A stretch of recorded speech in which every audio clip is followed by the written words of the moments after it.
सुप्रभात सभी को। आज हम कक्षा 9 का पाठ 4 प्रारंभ करने जा रहे हैं, जिसका नाम है सांवले सपनों की याद।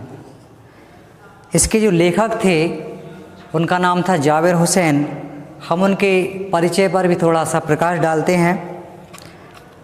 जावेर हुसैन का जन्म सन 1945 में नौनही राजगीर ग्राम जिला नालंदा बिहार में हुआ था। अपनी शिक्षा पूर्ण करके वे अंग्रेजी भाषा तथा साहित्य के प्राध्यापक बन गए और सक्रिय राजनीति में भी भाग लेने लगे। सन 1977 में बिहार विधानसभा के लिए वह मुंगेर से चुनाव के लिए चुने गए और वहां से उन्हें विजय प्राप्त की। सन 1995 में विधान परिषद का उन्हें सभापति बनाया गया। जावेर हुसैन जो थे उनको हिंदी, उर्दू और अंग्रेजी भाषाओं पर समान अधिकार रहा है। वे तीनों ही भाषाओं के जानकार थे। लेखन कार्य करते रहे। उनकी रचनाओं में एक आम आदमी की वेदना प्रकट होती है। आपने राजनीतिक तथा सामाजिक जीवन में जो अनुभव किए, आपने साहित्य में अनेक प्रकार की रचनाएं व्यक्त की हैं। जैसे उनकी रचनाएं हम जानते हैं यहाँ पे। उनकी रचनाएं जो थीं पत्र पत्रिकाओं में प्रकाशित होती थीं। उनकी डायरियाँ जो थीं वो बहुत ही चर्चित थीं, प्रशंसित थीं, प्रशंसनीय थीं। उन्होंने अपनी डायरी में, जिसे हम विधा बोलते हैं, विधा में अभिनव प्रयोग किया था। उनकी प्रमुख हिंदी की रचनाएं जो आगे डोला बीबी का मजार, अतीत का चेहरा और लोगा, एक नदी रेत भरी, ये उनकी प्रमुख रचनाएं थीं। यदि हम उनकी भाषा शैली की बात करें तो कई भाषाओं के वह जानकार थे।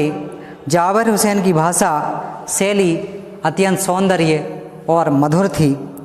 भाषा की यदि हम बात करें तो उन्होंने, जैसा कि मैंने पहले ही बताया था, उर्दू, अंग्रेजी और अनेक भाषाओं, युक्तियों और मुहावरों का भी सटीक विवरण उनकी भाषा में हमें दिखाई देता है। चित्रोपमयता, सजीवमयता और व्यंग्यता और वाक्पटुता उनकी भाषा में हमें स्पष्ट रूप से दिखाई देता है।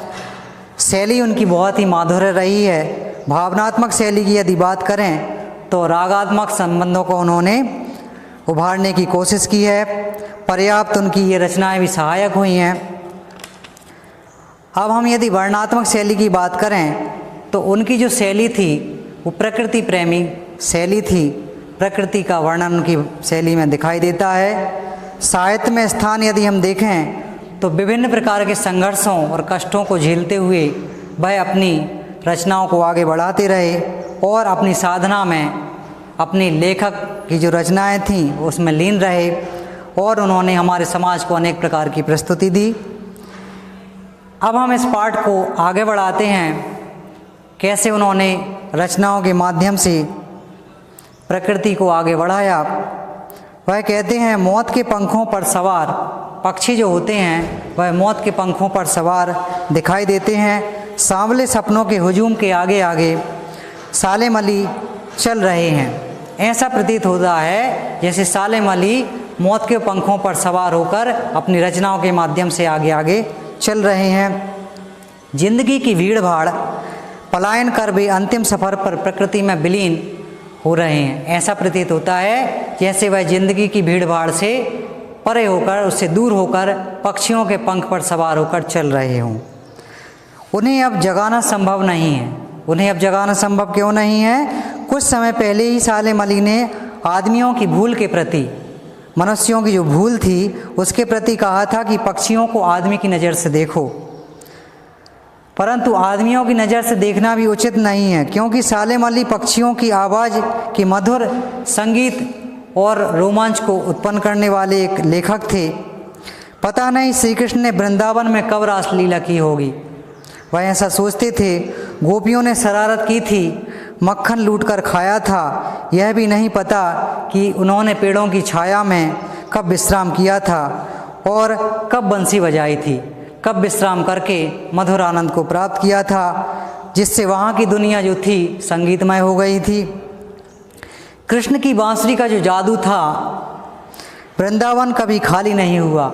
उनकी बांसुरी में इतनी मधुरता थी कि वृंदावन कभी खाली नहीं हुआ, आज भी वह सब वहीं हैं। आप देख के आना वृंदावन में जो पहले था, हमने टेलीविज़न के माध्यम से जो देखा था, आज भी हमें ऐसा दिखाई देता है जैसे वृंदावन आज भी वैसा का वैसा ही रहा है। कमज़ोर काया वाले सालेम अली जो थे, कमज़ोर काया मतलब दुबले पतले थे, परंतु उनकी जो शैली थी, उनकी जो भाषा थी, उनकी जो रचनाएं थी, वो प्रकृति प्रेमी थी। पक्षियों के ऊपर उन्होंने बहुत सी रचनाएं प्रकट की। 80 सालेम अली जो थे वह 100 साल के होते होते चल बसे। अब तो पता नहीं वे यात्राओं से थक गए थे। ऐसा लगता था कि पता नहीं वे यात्राओं से थक गए कि और यात्राएं करना चाहते थे। कैंसर उनकी मौत का कारण बनी, अर्थात कैंसर से उनकी मृत्यु हो गई। किंतु अंतिम समय तक उनकी आँखों की रोशनी पक्षियों को तलाशने तथा उनकी हिफाजत करने के लिए बनी रही। मतलब अंतिम समय में, जीवन के अंतिम क्षणों में भी वह पक्षियों के प्रति अपना जो लगाव था उसको प्रदर्शित करते रहे, उनका लगाव था और रचनाएं करते रहे। बर्ड वाचर, उनको बर्ड वाचर भी कहा जाता था। किसको? सालेम अली को। सालेम अली की ज़मीन और आसमान को छू लेने वाली नज़रों में ऐसा जादू था, मतलब उनकी रचना इतनी प्रभावित करने वाली थी कि कोई व्यक्ति सहज ही उनकी रचनाओं की ओर आकर्षित हो जाता था। समस्त प्रकृति को अपने घेरे में बांध लेती थी उनकी रचनाएं। वे प्रकृति को अपने प्रभाव में लाने को कोयल की भांति ललायत रहते थे। जैसे कोयल जो होती है वह अपनी वाणी से सभी को अपनी ओर आकर्षित कर लेती है, ठीक उसी प्रकार सालेम अली अपनी रचनाओं के माध्यम से हर एक व्यक्ति को अपनी ओर आकर्षित कर लेते थे। प्रकृति की जो रहस्यमयी जो दुनिया होती है, जीवन साथी तहनीमा ने भी उनकी मदद की। उनकी जो जीवन साथी थी, उनकी जो पत्नी थी, उनकी रचनाओं में उनकी पत्नी ने भी बहुत मदद की। एक दिन क्या होता है, सालेम अली प्रधानमंत्री चौधरी चरण सिंह से मिले। पहले के समय में, पुराने समय में जो चौधरी चरण सिंह प्रधानमंत्री थे वह उनसे मिलते हैं। जब उन्होंने उनके सामने पर्यावरण के खतरों का चित्र अंकित किया, उन्होंने बताया कि कैसे पर्यावरण को क्षति पहुंच रही है, कैसे पर्यावरण को खतरा है, तो प्रधानमंत्री की आंखें नम हो गईं। प्रधानमंत्री भी भावमय हो गए।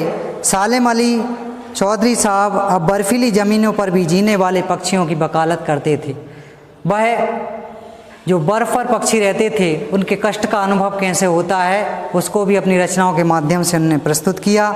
लेखक को ध्यान आता है कि प्रकृति प्रेमी लॉरेंस के मरने पर जब उनकी पत्नी ने लॉरेंस के बारे में पूछा या कुछ लिखने को कहा, उन्होंने कहा था कि मेरी छत पर बैठने वाली गौरैया, जो एक चिड़िया होती है उसका नाम गौरैया यहाँ पे आया है, उनके बारे में ढेर सारी बातें जाननी हैं। उनकी पत्नी कहती थी कि मुझे गौरैया के बारे में ढेर सारी बातों को जानना है। इसी प्रकार संभव है सालेम अली की छत पर बैठने वाली जो गौरैया थी, अर्थात उनकी रचना में जो चिड़िया थी, रचनाओं के माध्यम से चिड़िया को उन्होंने प्रस्तुत किया था, उसके बारे में ज़्यादा जानकारी रखती हो। यहाँ पर किसकी बात हो रही है? उनकी पत्नी की। और दूसरे लॉरेंस जो थी एक लेखिका भी थी, एक पक्षी प्रेमी थी, जो पक्षियों के प्रति स्नेह और प्रेम का भाव रखती थी। एक पहेली के समान जीवन जीने वाले सालेम अली एयरगन से बचपन में एक गौरैया घायल होकर गिर गई थी।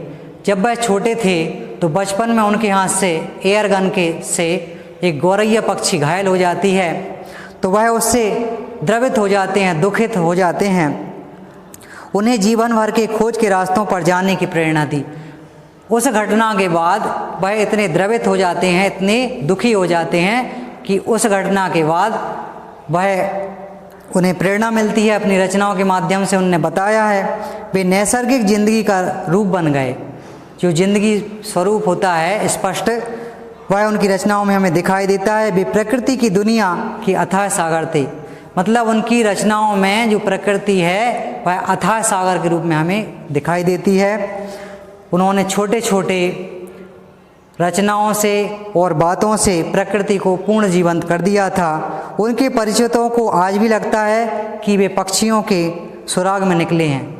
मतलब उनकी जो रचनाएं हैं आज भी चल रही हैं, परंतु लेखक नहीं हैं। फिर भी हमें ऐसा लगता है कि उनकी रचनाओं के माध्यम से सालेम अली प्रकृति को फिर से प्रस्तुत करना चाह रहे हों। खोजपूर्ण नतीजे लेकर लौटेंगे, ऐसा लगता है कि वह प्रकृति में कुछ खोज के लिए निकले हों और खोजपूर्ण जो नतीजे हैं उसको लेकर ही वह वापस आएंगे, ऐसा उन्हें लगता है। सालेम अली, तुम कब लौटोगे? क्या तुम लौटोगे या नहीं लौटोगे? ये विभिन्न प्रकार के जो प्रश्न हैं वह समाज के समक्ष छोड़ गए हैं। तो हमें उनकी रचनाओं में बहुत ही सूक्ष्म और विस्तृत रूप से एक प्रकृति प्रेमी और पक्षी प्रेमी का एक सुंदर बेजोड़ नमूना हमें दिखाई देता है। तो आज हमने इस पाठ को संक्षिप्त रूप में आपके समक्ष प्रस्तुत किया और जाना कि सालेम अली जो अपनी रचनाओं में प्रकृति का विवरण दिया करते थे वह कितने प्रकृति प्रेमी थे, कितने पक्षी प्रेमी थे और अपने रचनाओं के माध्यम से सुंदर ही बहुत अच्छे तरीके से अच्छे ढंग से उन्होंने रचनाओं को प्रस्तुत किया। तो आज हमने ये पाठ पढ़ा, आशा करता हूँ कि ये पाठ आपको समझ में आया होगा। धन्यवाद।